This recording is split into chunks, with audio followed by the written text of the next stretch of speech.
पितृपक्ष में पितरों के निमित्त हम श्राद्ध करते हैं, तर्पण करते हैं, पिंडदान करते हैं। और हम ये जो कर्म है, श्राद्ध कर्म है, ये तीर्थ में होता है, जैसे हरिद्वार, जैसे गया जी। हमारे पुरुषार्थ आश्रम में गुरु जी के पावन सानिध्य में हम पितृपक्ष में 15 दिन हरिद्वार में गंगा जी के घाट पे जाकर के पितरों के निमित्त जितने भी हमारे भक्त जुड़े हैं, जितने भी शिष्यगण जुड़े हैं, सभी आते हैं और उनके पितरों के निमित्त यहाँ पे श्राद्ध, तर्पण और पिंडदान कराया जाता है। आप भी आइए हरिद्वार और यहाँ पे आकर के अपने पितरों के निमित्त कुछ कर्म कीजिए, उनके निमित्त श्राद्ध करिए, तर्पण करिए, पिंडदान करिए।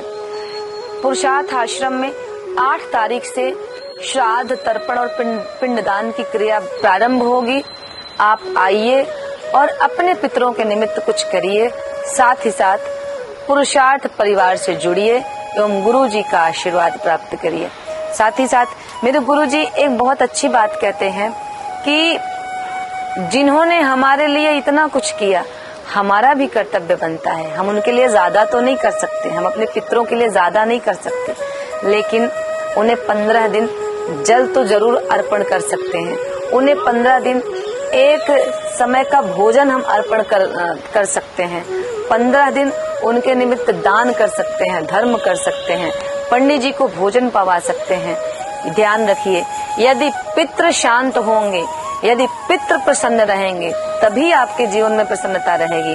और यदि हमारे पितृ प्रसन्न नहीं है तो आप अपने जीवन में कभी सुखी नहीं रह सकते, कभी प्रसन्न नहीं रहोगे। आपके जीवन से विपदाओं का निवारण नहीं हो सकता, क्योंकि पितृ हमारे देव हैं। हम कहते हैं पितृ देव, तो वो भी हमारे लिए देव हैं। उनके निमित्त हमें पितरादि कर्म करना, तर्पणादि कर्म करना हमारा कर्तव्य है। पुरुषार्थ आश्रम में पितृपक्ष से अगले 15 दिन तक दिव्य पितरों के निमित्त सारे श्राद्ध कर्म किए जाएंगे। आप भी अपने पितरों को प्रसन्न करने के लिए पधारें हमारे आश्रम में और अपने पितरों के निमित्त कुछ शुभ कर्म करके पुण्य के भागी बने।